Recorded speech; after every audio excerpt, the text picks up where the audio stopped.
Samaria Rações, uma nova era, uma nova ideia, um jeito diferente de alimentar o seu negócio. Olá, bem-vindo ao Agroatimista, o programa que conecta você às inovações do agronegócio. Eu sou Carlos Matos e no episódio de hoje nós vamos receber Marcel Lopes, que é zootecnista pela Universidade Federal do Rio Grande do Norte, gerente do Nordeste do canal Pecuária da Integral Mix, eleito zootecnista do ano em 2018 e é um dos grandes especialistas em pecuária de corte que nós vamos ter aqui a oportunidade de poder conversar. Muito obrigado, Marcel, por estar conosco aqui. Nós estamos vendo que a pecuária de corte tem uma nova perspectiva no Nordeste, em alguns estados já avança bastante e no Ceará, na região sul, muitos produtores estão migrando até de atividades para isso. Temos uma característica forte do pequeno e médio produtor estar na pecuária de corte. Para o Ceará tem uma perspectiva assim, interessante, porque historicamente a economia do Ceará, o lastro do início da economia foi com a pecuária de corte, por isso nós produzimos muito couro para o Brasil, carne de charque. Depois essa atividade perdeu muita força e agora, numa nova perspectiva, com novas tecnologias, começa a surgir o interesse e o desenvolvimento. Como é que está? Dê aí para nós o cenário de como está a pecuária de corte hoje aqui na região. Primeiramente, muito obrigado, Carlos, pelo convite. É uma honra, poder estar colaborando aí com o Agroatimista. Acho que o papel que você vem desenvolvendo é fundamental para a pecuária, não só do Ceará, mas também do Nordeste, O programa, graças às redes aí sociais, a gente tem como ter acesso a vários tipos de informações e, principalmente, fazer com que essa pecuária, de uma maneira geral, alavanque. Eu acho que isso é o mais interessante e o mais importante. Respondendo à tua primeira pergunta, como você bem falou, a pecuária do Ceará, em outros tempos, foi muito forte, começou a tendenciar para outras linhas de produção, mas hoje tem uma retomada sim, A gente vê uma evolução 2020 e 2019 para cá, mesmo com os problemas que tivemos de pandemia, mas hoje o Ceará já começa a se mostrar em algumas regiões voltando às suas origens em relação à pecuária de corte, A gente tem polos mais destinados e tradicionais, que esses não morreram, como por exemplo a região do Iguatu, muito forte na questão de cria, de produção de bezerros e garrotes, que sempre disponibilizaram o mercado, inclusive para outros estados, para estados vizinhos. Mas hoje o Ceará também se mostrando, fazendo o que a gente chama do ciclo completo, trabalhando a cria, recria, engorda, e isso você bem falou aí, se deve muito a algumas inovações, a novas tecnologias, principalmente voltadas na parte de nutrição animal, onde todo pecuarista hoje consegue ter acesso e de uma forma economicamente viável a essas tecnologias, fazendo com que a gente retenha no estado a produção e retome ela de uma maneira que vem assim, se alastrando, digamos, até de forma surpreendente. Como é que está a questão da genética? Nós perdemos há pouco tempo o Dr. Gleidson Rangel, que foi um grande entusiasta da pecuária de corte, investiu muito em genética, A Candice Rangel hoje toca a fazenda e nós vemos que tem algumas raças novas que surgiram, mas pelo que você fala, o Ceará está mais especializando na produção de bezerros no sistema de produção. Qual é o papel da genética hoje, se as raças estão sendo cruzadas, o que é que tem de novo e os sistemas de produção? Quais são os sistemas mais eficientes? O que é que tem funcionado? Os sistemas híbridos, pasto e confinamento. Dá aí para nós assim, o que é que está acontecendo mesmo no campo. Vamos de trás para frente, então. Em relação ao sistema, Carlos, a gente costuma sempre dizer que não existe o sistema ideal, existe o sistema que melhor se adapta à realidade de cada região onde o pecuarista, onde o produtor está inserido, Então, hoje, se a gente, para trabalhar com cria, digamos que é o sistema mais complexo que tem, né? A gente envolve vaca, envolve reprodução, envolve ter uma escala de áreas maiores para que a gente possa produzir em quantidade e ter oferta para o mercado. Então, isso vai ficar extremamente pontual a regiões que têm essa condição de se trabalhar de forma mais extensiva, né? A gente trabalhando e analisando que a grande parte dos produtores do Nordeste e o do Ceará não é diferente, a gente está falando de pequenos e médios produtores, a gente encontra muito mais Quando sistemas de você diz produção de pequeno, recria e terminação. quando você diz Tá? pequeno e médio, você está falando de quê? De quantos hectares é o pequeno e de quantos hectares o grande? Quantos Eu hoje não animais? diria nem para a gente nomear pequeno e médio, hoje eu não falo nem de hectare, Carlos. Eu gosto muito de falar de cabeça, porque com as tecnologias, que era a segunda parte da tua pergunta, que hoje a gente está encontrando e tendo acesso, eu consigo fazer sistemas só de terminação em áreas extremamente restritas. Eu preciso, por exemplo, de 11 metros quadrados por boi para eu fazer uma engorda. Então você imagine um produtor hoje que tem 2, 3, 4 hectares, ele consegue fazer vários ciclos de engorda naquele pequeno pedaço com um tipo de tecnologia extremamente utilizada hoje, que é o que a gente fala do 100% grão ou 100% concentrado. São o uso de dietas que a gente não depende de volumoso. E isso foi um dos pontos que fez o Ceará e o Nordeste a crescer demais nesse quesito de terminação, de recria e de terminação. Mas a criação ela envolve o processo todo. Quando você fala em confinamento que não precisa de área, é só terminação. Eu quero falar o processo todo. Então você precisa de área para plantio, você precisa ter volumoso, porque e aí só é quem a terminação... geralmente trabalha a recria e a cria. Hã?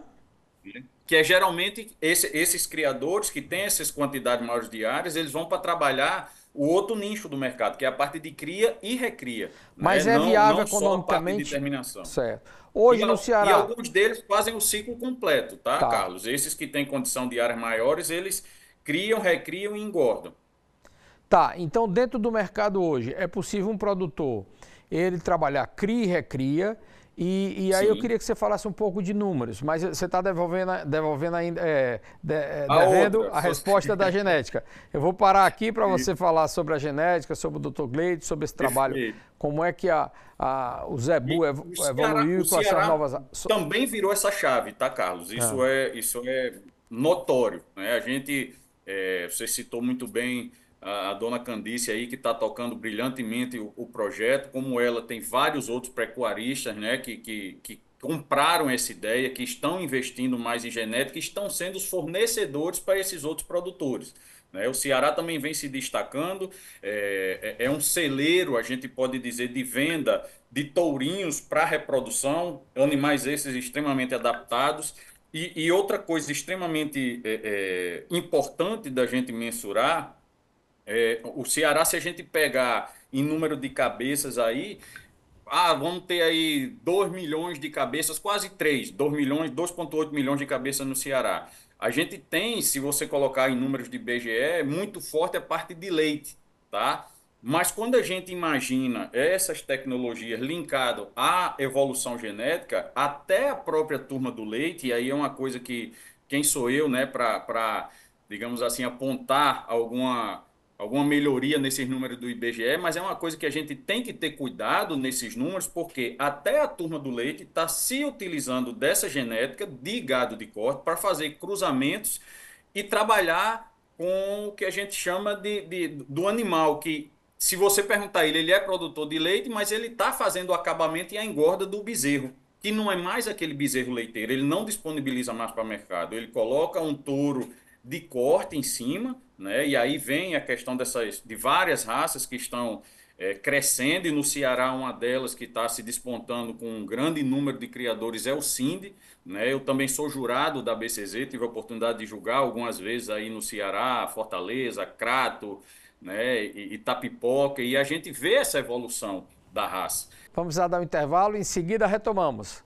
Ótimo, Carlos. Muito obrigado. Amigo. Até já. Até já. Até o próximo bloco.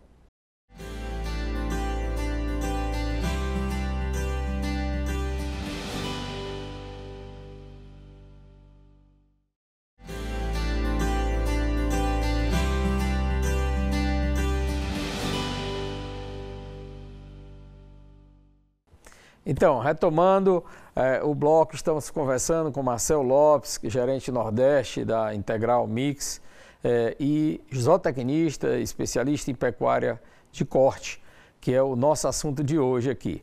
Então, Marcel, considerando, sempre se tem na pecuária essa discussão, é melhor produzir leite, é melhor produzir carne, é melhor estar no corte. Você estava nos falando para nós que há hoje, inclusive, em produtores de leite, o interesse em produzir os machos com uma genética nova e produzindo, combinando, né, fazendo um híbrido, produzindo leite, mas também trabalhando o corte. Mas do negócio, o que é que se pode esperar? Hoje, quanto é que você pode ter de receita por animal? Se eu pegar uma área aí de 30 hectares, vamos falar de pasto rotacionado, né, se eu tiver com leite, isso vai me produzir X litros por ano por hectare, eu vou ter uma receita X. Comparado corte, o que é que se espera de ganho por ano, por animal, e qual é o investimento que tem que se ter, qual é a lógica dessa cadeia produtiva e quais são os impactos econômicos, o que é que o produtor que está nos ouvindo agora pode esperar de uma atividade como essa? Bom, Carlos, isso aí é uma pergunta, como a gente gosta de dizer, essa aí é a pergunta do milhão, né? A gente hoje, para se viabilizar um negócio, a gente, para te responder, vamos trabalhar 30 hectares, pecuária de leite extensiva, semi-extensiva. Alguns fatores vão determinar minha média, minha produção, minha lucratividade. Como você bem sabe, aí vai depender de nível de qualidade de vaca, de nível de suplementação, se eu quero fazer apenas uma suplementação mineral, proteica, energética, se eu quero intensificar um pouquinho mais, colocar um pouco mais Não, de ração. só Da para... mesma forma, se eu pego essa mesma área de 30 hectares e digo, eu vou fazer um comparativo para ver o que eu vou produzir de corte, a primeira coisa que eu te digo, numa área dessa, é muito complicado o produtor ele ter sucesso econômico se for trabalhar a parte de cria. Como eu te disse no primeiro bloco, a gente precisa de áreas maiores para fazer produção de bezerro. Eu tenho vaca, eu tenho números para mexer, que é muito delicado. O que é que eu gosto sempre de dizer? A gente trabalhando pecuária de corte ou pecuária de leite, hoje a pecuária de leite, ela vai te deixar aí, em média, você trabalhando de forma, né, profissional, voltada. Eu gostei muito da entrevista do Germano, né, que você teve no começo do mês, que é gestor do Sebrae. Eu acho que o Sebrae Tech está ajudando muito nisso, mas você, abrindo esse parêntese e fechando, mas o que você tem que ter? Uma consultoria, um aporte de gerenciamento.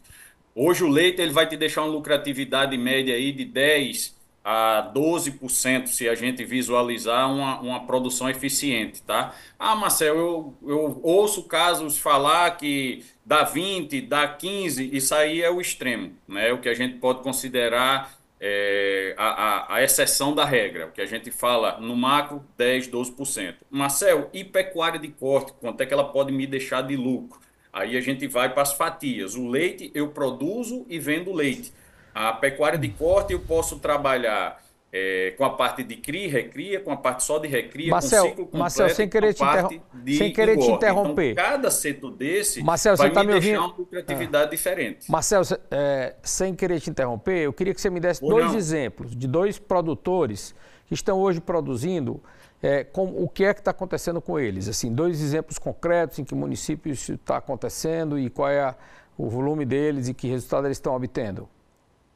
A gente tem produtores, por exemplo, no estado, no município ali de Quixaramobim, que hoje eles conseguem chegar com a lucratividade, vendem o leite, trabalham qualidade de leite. Hoje aí no Ceará o leite está variando de R$ 2,30 a R$ 3. Então, por exemplo, isso já impacta completamente a lucratividade que eu vou ter ou não naquele rebanho hipotético de 30 hectares numa área. Mas hoje eu tenho produtor em Quixaramobim, né, que a gente conhece e hoje está trabalhando com média de lucratividade de 22%. Extremamente eficiente, extremamente tecnificado, Você está dependendo falando de leite ou menos está de mão falando de de obra, carne? com mais implantação de tecnologia, ordenha Mas você está mecânica, falando de leite ou trabalhando de qualidade carne? de leite. Você está falando de leite ou de carne, de corte? Falando de leite. Não, eu queria Falando que você de falasse leite. de corte, que é o nosso tema Certo. de hoje aqui, corte. Aqui no estado aí do Ceará, no caso, É. né? Que eu não estou no Ceará Certo. no momento.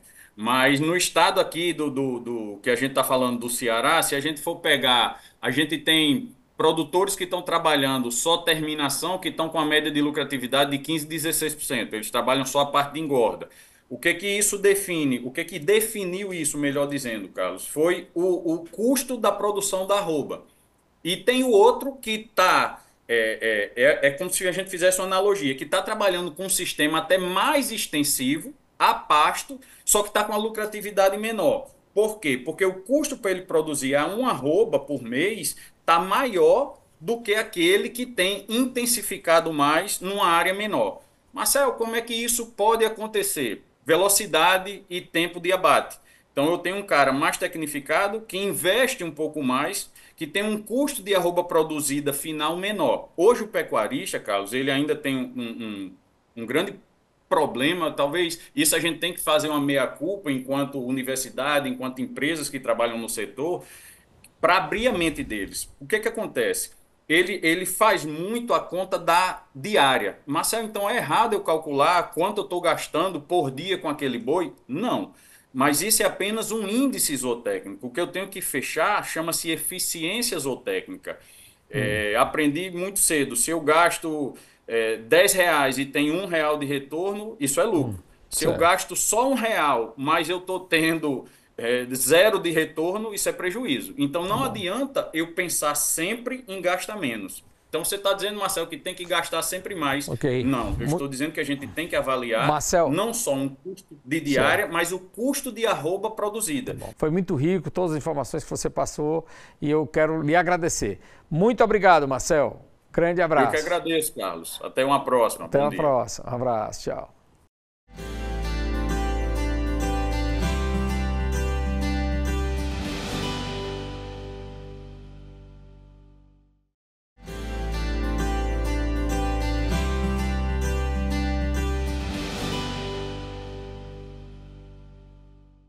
A Associação de Jovens Empresários de Fortaleza realizou um almoço empresarial com o diretor institucional e sócio fundador da Agrícola Famosa, a maior exportadora de frutas do Brasil. A equipe do Agrotimista esteve lá e mostra agora porque é tão importante saber mais sobre essas empresas, que levam o nome do Ceará aos 4 cantos do mundo. O encontro reuniu jovens empresários de todo o Ceará que estiveram atentos à apresentação do diretor institucional e sócio fundador da Agrícola Famosa, Luiz Barcelos, que repassou insights valiosos e ferramentas práticas para o crescimento dos negócios. O coordenador-geral da AGE Fortaleza, Lucas Melo, destaca a importância de discutir sobre o crescimento do agronegócio cearense. Cada vez mais é algo que tem que ser muito debatido, é de você conseguir trazer cada vez mais tecnologia e informação para dentro da indústria do agronegócio. Então a indústria tem se modernizado cada vez mais para que você tenha mais eficiência e de fato consiga entregar um produto de melhor qualidade. Então isso aí é um ponto crucial que a gente tem que discutir. Para o coordenador de estudos e pesquisas da AGE, um dos pontos mais interessantes da história da Agrícola Famosa é saber como a empresa conseguiu, com uma gestão eficiente, uma produção tão grande em um estado semiárido como o Ceará. Apesar de nós não termos o solo, né, como diz todos, que é bom para colheita, nós temos o maior produtor de melão aí do mundo, né? Temos a M. Dias Branco, o maior distribuidor alimentício do país, e várias outras indústrias gigantes, mesmo aqui não tendo essas potencialidades. Então, o que a gente quer extrair aqui é como é que de fato esses caras conseguiram fazer isso. E fazer isso de uma forma em que, de forma saudável, sustentável, né, e crescendo não só com o mercado interno, mas também com o externo. E o agro, né, em sua visão geral e constituição agora do Brasil, ele tem alguns desafios, né? Ele é a maior indústria, acho, hoje dentro do panorama nacional. E existem várias coisas que, de repente, tecnologias e novas tendências que precisam sair dele, né? A gente fica comentando dentro do mundo que acho que todo mundo precisa comer, não necessariamente pensa no iPhone. Então, é uma indústria que cada vez mais vai se potencializar e ganhar mais relevância mundialmente falando.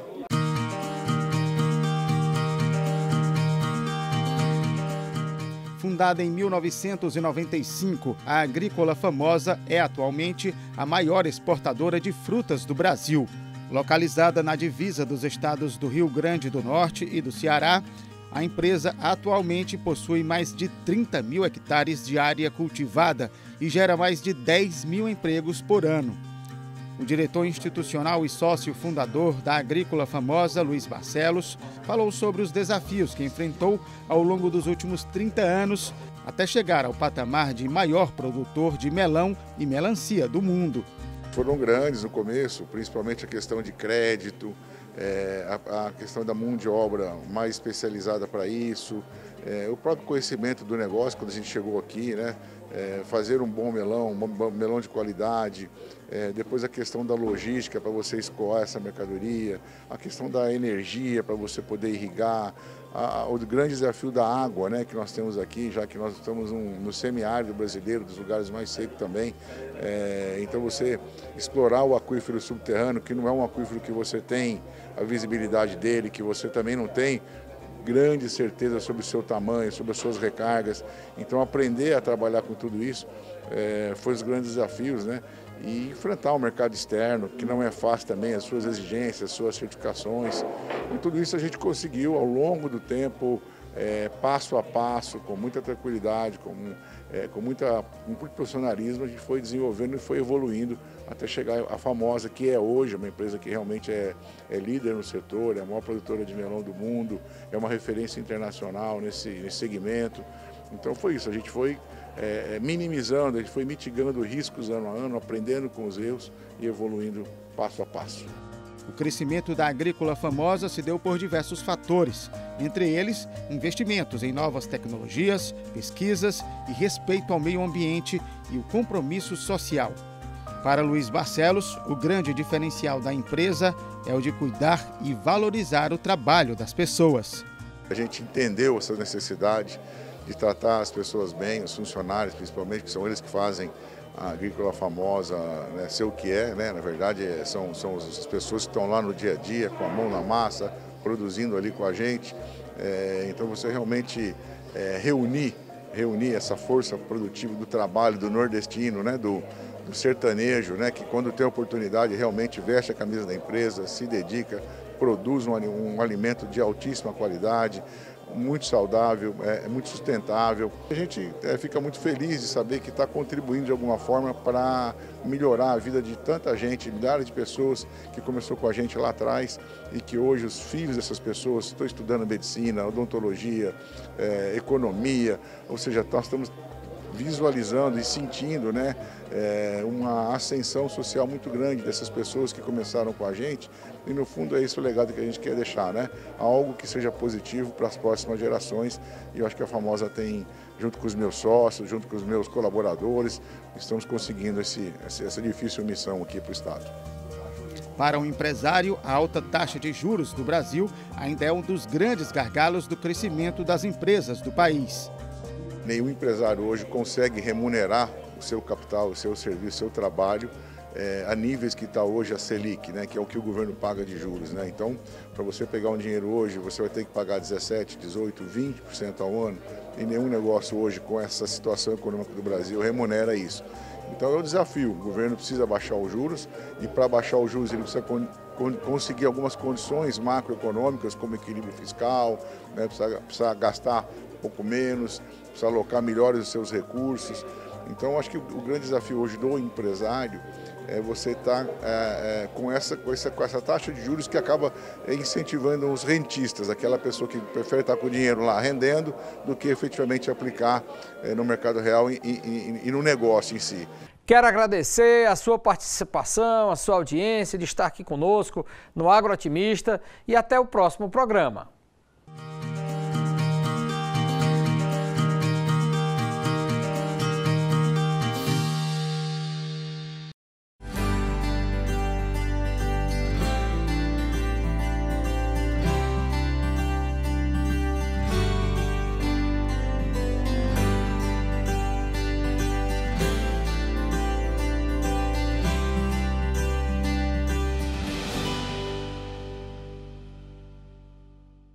Samaria Rações, uma nova era, uma nova ideia, um jeito diferente de alimentar o seu negócio.